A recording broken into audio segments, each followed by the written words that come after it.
¿Qué es la política?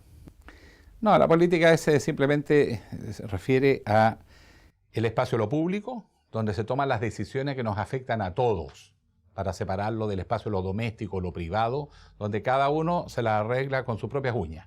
Entonces, la sociedad chilena cree que todo puede arreglarse con las uñas de cada uno. Sistema previsional, la educación, todo se transformó en que cada uno se las arregla. Y de repente nos dimos cuenta que no es posible y que se requiere construir sociedad con los otros.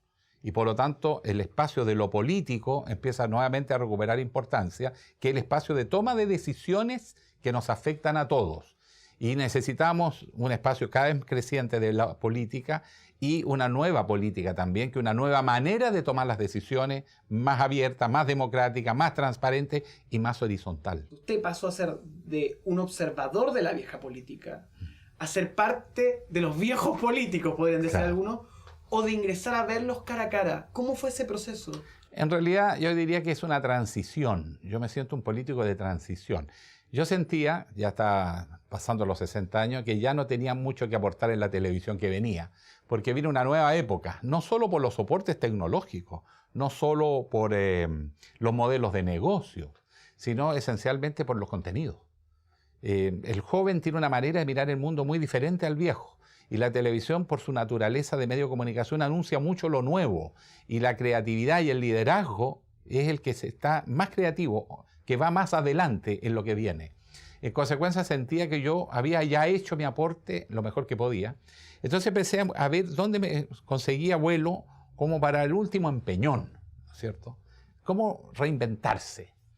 Y me entusiasmó mucho porque yo tuve la oportunidad de conocer a todos los dirigentes estudiantiles, a los dirigentes indígenas, a la gente que trabaja la diversidad de género, estos cabros que están con el tema de la recuperación y el valor de los animales, incluso hablan del reconocimiento legal, de darles una protección, el tema de los medio ambiente. Entonces yo tenía la oportunidad de escuchar y entrevistar a la gente que nos venía hablando de lo nuevo. Y yo creo que se abrió en los últimos años, sobre todo lo decisivo fue el movimiento estudiantil, pero es una acumulación de reclamaciones ciudadanas y de movimientos sociales muy diversos que venía de los 90, pero que madura bajo el gobierno del presidente Piñera, que hace su explosión mayor y por lo tanto cambia el escenario político. Mira, yo no espero ser el candidato a los jóvenes, porque yo no soy joven. Yo lo que aspiro es ayudar a facilitar el proceso de transición para que los jóvenes que hoy día están anunciando un Chile nuevo y además un mundo nuevo, porque esto está pasando en todas partes, no solo en nuestro país, maduren sus propuestas y sus proyectos y esta transición se acelere. Sin comprometerlo, pero imaginando cómo sería un país de Alejandro Guillé, ¿qué Chile le gustaría observar? Mi Chile sería, en todo caso, y sigo el desafío intelectual, un país en transición. Yo tengo una visión muy distinta a la que he escuchado en los medios de comunicación de los líderes del país, en el sentido que estamos en una catástrofe, en un país sin rumbo. No están entendiendo. Yo creo que el país sabe muy bien lo que quiere. El país dijo, no más abuso. La gente quiere redefinir sus relaciones con los grupos de poder, quiere derechos, quiere garantías, quiere una sociedad donde tenga más espacio, donde las relaciones sean más horizontales, donde las decisiones sean más transparentes y sobre todo recuperar lo que les pertenece. En consecuencia, no es un Chile que va en cualquier dirección, es un Chile que ha cambiado y que es más maduro. Lo que pasa es que la élite ve que el mundo que conoció y el que dirigió ya no responde a sus criterios ni pautas. Entonces lo ve como desgobierno, pero yo lo veo como oportunidad. Imagínense una cosa que es insólita para mi generación, que todos los chilenos son iguales ante la ley. Esto nunca había pasado en la historia de Chile. O sea, cualquier juicio terminaba antes. Hoy día los jueces están yendo más lejos. La prensa chilena. Criticar a ciertos espacios de la estructura jerárquica del poder tampoco. En general era un país que todo llegaba hasta un cierto nivel. Cuando ya había muchos poderosos detrás, se frenaba todo. Hoy día no está pasando eso. Y la otra cosa, una ciudadanía diferente. La ciudadanía chilena de hoy está más educada, tiene más autonomía, tiene más sueños, una sociedad que está más consciente de sus derechos y sobre todo que ha sido abusada. Si tú ves detrás de todo lo que hemos visto en el país, en todo esto, no hay ninguna reivindicación de lo que Chile está debatiendo hoy que provenga de las estructuras de partidos políticos. Todas provienen de los movimientos sociales. Eso nos dice que la sociedad va a 120 kilómetros y la clase política sigue, incluso te diría casi velocidad cero. Usted hablaba de una sociedad abusada. ¿Hay algún cuadro, alguna historia que haya quedado en su cabeza luego de comenzar esta carrera política? ¿Alguna persona que usted dijo, acá necesitamos un cambio? ¿O algún momento que usted observó en estos últimos años dentro del Congreso que le hizo pensar que tenía que seguir adelante con más profundidad en vez de salir en la próxima elección? Bueno, yo nunca pensé que iba a ir a la reelección. O sea, no tengo pensado ser senador por 16 años. Me aburriría demasiado rápido. Yo creo que uno tiene que estar donde es necesario y a veces son periodos cortos. Yo de verdad creo que mi generación tiene que apurar la transición a una nueva dirigencia, a nuevas ideas que representen ese nuevo Chile. Yo no puedo representar un Chile del cual soy más bien de la parte trasera. O sea, yo estoy colgándome de lo nuevo, pero no voy a hacer yo la transición, ni mi generación. Entonces, más bien, yo siempre lo he visto como una intervención en política muy puntual, primera cosa. Segundo, sí siempre tuve claro que lo que estaba pasando en Chile era más profundo de lo que los partidos se daban cuenta. Por eso, en general, yo he tenido problemas en el Congreso con mis colegas que lo ven como una ambición personal o no alinearse disciplinadamente con los acuerdos políticos de cual nunca participo, porque se ponen de acuerdo entre los dirigentes de los partidos y dan la orden para abajo, y como yo me desalineo, les molesta. Pero porque yo planteo cosas que son distintas. Por ejemplo, estuvimos discutiendo el directorio de Televisión Nacional. Yo dije, mira, antes de discutir las personas, discutamos qué televisión queremos. ¿Qué va a pasar con la televisión pública del futuro? ¿Cuáles son los nuevos temas, las nuevas agendas? El tema es más de orientación y de contenido que de soportes tecnológicos, modelo de negocio. Lo que necesitamos es un directorio que sea capaz de anticipar lo que viene y preparar a Televisión Nacional para ese salto cualitativo. Y tenemos que buscar más allá de la gente que tiene la experiencia convencional de la televisión que tenemos hoy. Eso yo creo que no solo no se entendió, sino que lo vieron como deslealtad con el gobierno porque no apoyé los nombres consensuados entre los partidos. Sí, hablaban, se enojaban porque algunos senadores, yo no hablé de la expresión cuota porque me parece un poco excesivo, pero ellos dicen, si repartir cuotas es eso, es ser justo y darle a cada uno lo que le corresponde. Pero ellos ven las cuotas dentro de una élite. No se abren a la gente nueva que está haciendo televisión. Tú mismo estás haciendo una televisión que tiene que ver con el futuro, no con el pasado. ¿Cuántos jóvenes están haciendo nuevos emprendimientos? La economía que viene, la nueva economía de servicio en Chile, es una de las áreas más potentes que tenemos en desarrollo. Tú mismo me comentabas ante el programa la revolución que ha significado en Internet en los jóvenes. Eso nos está hablando de un mundo de servicios de distinta naturaleza a lo que conocimos. Entonces eso tiene que repercutir en la televisión. Y un joven que está haciendo experiencias, que está probando cosas nuevas, anticipa mucho mejor ese futuro que esta televisión desgastada de un Chile que ya está muriendo. Bueno, ese mismo problema lo tienen los dirigentes hoy estudiantiles, quienes están con sus propios diagnósticos, pero permanentemente se les plantea como inmaduros a la hora de plantear su idea. ¿Usted está de acuerdo con ese diagnóstico? Sí, yo creo que los jóvenes tienen más claro que nosotros, porque lo que está en la discusión de la educación, en rigor, es un debate que uno comienza. El problema está que la escuela del siglo XX no nos sirve para el siglo XXI. Los métodos de enseñanza-aprendizaje, el rol del profesor y el perfil del profesor, el rol del alumno, las dinámicas sociales y culturales dentro del aula y lo mismo del colegio, no tiene nada que ver. El mundo del siglo XXI es un mundo de horizontalidad, donde tú tienes inteligencias múltiples, donde trabajas en equipo, donde tienes que inventar lo que no existe, donde tienes que romper esquemas frente a la educación del siglo XX disciplinada, predecible, lineal. Militar. Y muy autoritaria. Sobre todo en Chile, que es un país muy autoritario. Nosotros tenemos una constitución autoritaria y que no le incomoda a los chilenos. Los chilenos cada vez que tienen un problema piden orden. No piden, démosle aire fresco al progreso, apuremos el proceso. Es por eso que nos desconciertan estos periodos como estamos viendo ahora, que lo vemos como caos, como desorientación. Y no, es un país que sabe a dónde va. Lo que pasa es que la ciudadanía sabe, lo que no se han dado cuenta son las élites. Y en ese sentido, ¿qué opina usted de las asambleas constituyentes, estos procesos que empujan a cambios constitucionales bastante más extremos de los que trata de observar la élite o los grupos de poder? Yo creo que aquí también tenemos un proceso de transición, porque hoy día la participación ciudadana asusta. Digámoslo, asusta, porque la clase dirigente siente que pierde la capacidad de decidir qué se hace. Entonces, cuando la ciudadanía reclama su espacio, no sabe qué va a resultar y cree que la ciudadanía va a hacer una locura. Es no confiar en la ciudadanía, si la gente es muy sensata. Sobre todo el chileno. Al chileno le gusta el cambio, pero con gobernabilidad. Entonces, ¿qué es lo que ocurre? Que estamos en el periodo de cambio porque la sociedad del futuro va a ser con permanentes consultas plebiscitarias, participación, asamblea, y no se asusten, porque la gente es sensata. Pero hoy día, con los esquemas de un Chile tan jerárquico, tan burocrático, tan autoritario y tan centralista, eso es sinónimo de gobierno. Entonces les asustan esta forma de participación. Pero en el mundo del siglo XXI, si no es así, no hay creatividad. Y en el siglo XXI el que no es creativo sale del mercado de inmediato, si es economista o empresario. Si está en la esfera de la política, no va a entender que tiene que construir acuerdos y no partir de que él tiene la idea de lo que hay que hacer. En mayo de este año en mqltv.com hicimos una encuesta online en la cual usted está empatado a nivel de proyección presidencial en un público muy joven, 1000 personas en todo caso a través de Facebook, con Sebastián Piñera. ¿Cómo observa eso usted? Lo lógico sería que ya empiecen a emerger gente más joven, que no sea ni Guillén ni Piñera.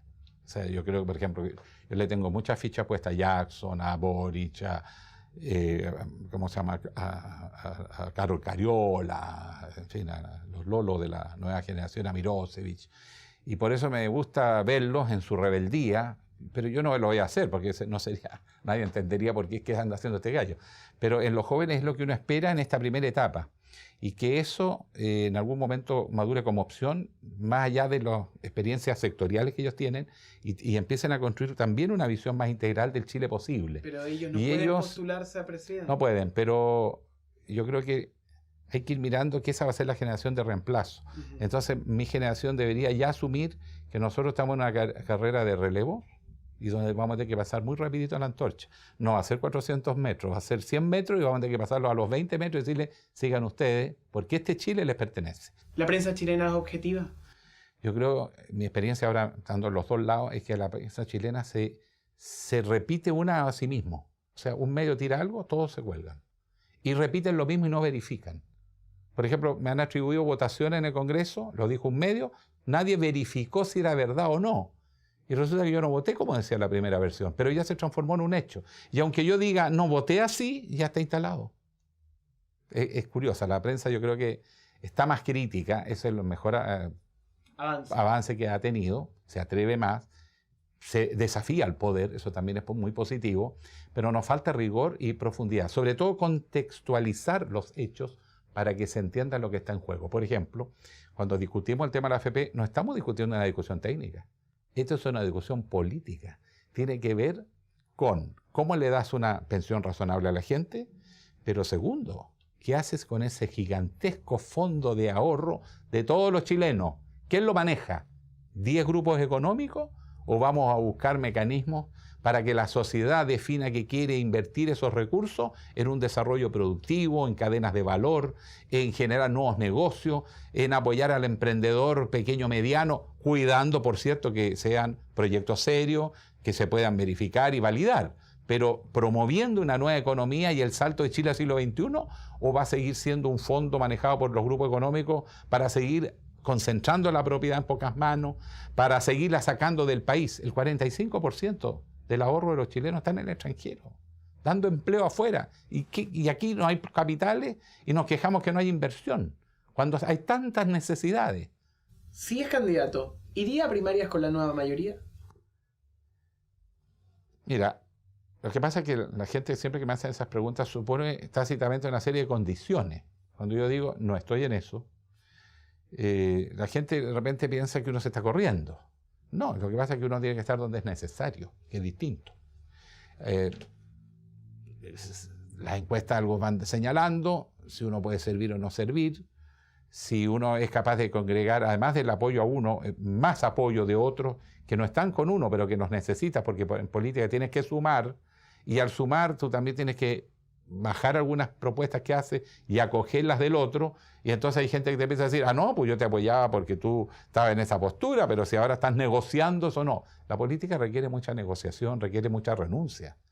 Es complejo porque tú tienes que tratar de construir acuerdos más allá del entorno original, y eso requiere un arte tremendo que me he dado cuenta que es difícil. ¿Dónde hay que conducir la madurez de la sociedad chilena? A propósito de toda esta conversación que ha estado marcado por eso. Sí. ¿Dónde hay que llegar? ¿A qué punto? ¿A un lugar donde estemos todos de acuerdo? donde podamos convivir, donde haya desarrollo, porque finalmente durante estos últimos años hemos visto que ha crecido una grieta, una en la cual un grupo trata de resentido al otro y los otros tratan de acomodados a los que están del otro lado de esa grieta. ¿Nos volvemos a encontrar? ¿Nunca nos encontramos o podemos crear un futuro juntos? No, lo que pasa es que los consensos en una sociedad son básicas, ciertos principios comunes compartidos por todos, porque si no, no hay sociabilidad posible. Y yo creo que en ese sentido, en Chile, esa parte no está en cuestionamiento. Yo creo que el chileno como cultura, o los chilenos, somos bastante apegados al orden, pero nos gusta el cambio. Y sabemos que tenemos que cambiar. Y dentro de ello siempre van a haber propuestas distintas. Entonces lo importante es encontrar cuáles son los ejes para el siglo XXI en distintos frentes. Y la ciudadanía nos está diciendo lo que quiere, con una tremenda claridad. Por ejemplo, yo creo que y la derecha también se empieza a abrir a eso. Por ejemplo, la gente piensa que educación debe ser un derecho. Si la educación es un derecho, nadie puede lucrar con el derecho de otro, porque si no, no es consistente. Y la salud va a entrar en ese terreno y está entrando con mucha velocidad. La salud no puede negarse, la salud existiendo una solución médica a un niño que porque el programa de salud del padre de ese grupo familiar no consideró esa enfermedad. No es ético. Tenemos que avanzar hacia sistemas de salud más solidarios, con pisos comunes y en casos extremos para todos, el derecho a la vida. La diferencia está en la comodidad, en la prestación, en términos que estás en un lugar más agradable, no sé, cosas como esa, pero no puede ser la eficiencia del proceso médico. ¿Me explico? Lo mismo pasa con educación. Obviamente cada uno tiene sus propios intereses formativos. El Estado lo que puede asegurar son pisos mínimos en educación. El piso básico que ningún niño o niña quede sin estudiar, teniendo la capacidad, la vocación y el talento, y la capacidad de esfuerzo, por falta de recursos. Con esas cosas mínimas vamos asegurando los pisos mínimos. Eso lo puede hacer Chile. ¿Qué le diría a esas personas que en este momento van por el partido del orden y no por el partido del cambio que nos está planteando usted? Bueno, yo les diría primero, el siglo XXI está allá y no acá atrás. Y si realmente quieren estabilizar, entre comillas, el país, tienen que aceptar que hay que redefinir las relaciones entre los chilenos. No podemos seguir aceptando una economía donde hay abuso, donde hay un nivel de desigualdad brutal, y tenemos que igualar las oportunidades. Empecemos por educación de calidad y que nadie se quede sin educación por falta de plata. Aseguremos salud, porque es inmoral, es inaceptable, es brutal ver la imagen en televisión de una madre con un niño en brazos que le están diciendo que el programa de salud que tiene no le financia la salud de su hijo y se le va a morir y que tiene que resignarse. Eso no es aceptable, no es aceptable éticamente. Tenemos que darle dignidad a la tercera edad. El país va a ir envejeciendo crecientemente. Por lo tanto, necesitamos una economía que genere empleo productivo para que se genere pega para nuestros hijos. Cuando yo deposito mi ahorro en una previsión, ese ahorro yo quiero que vaya a generar empleo para mis hijos. No solo quiero mi pensión, quiero empleo para mis hijos. Y eso no está pasando. Y por lo tanto tenemos que ser realistas. El cambio es la única condición que le va a permitir a Chile enfrentar el siglo XXI con una sociedad más abierta, más tolerante, más igualitaria, más creativa y capaz de saltar al siglo XXI. Atrás no hay nada. Atrás hay una base de un proceso que empezamos, pero que se agotó. No es que no haya valido la pena, hizo lo suyo. Pero ese Chile ya ha pasado y no hay que tenerle miedo. Y para hacerlo nuevo no sirve la experiencia de los viejos. Necesita la experiencia de la gente que está con toda la antena abierta y está mirando ese futuro. Y no el que está nostálgico del Chile que ya no fue, y ya no es, pero que fue. Valioso en su tiempo, pero ahora es siglo XXI. Y eso es otra generación, es otra historia que hay que construir y nadie tiene la experiencia del futuro.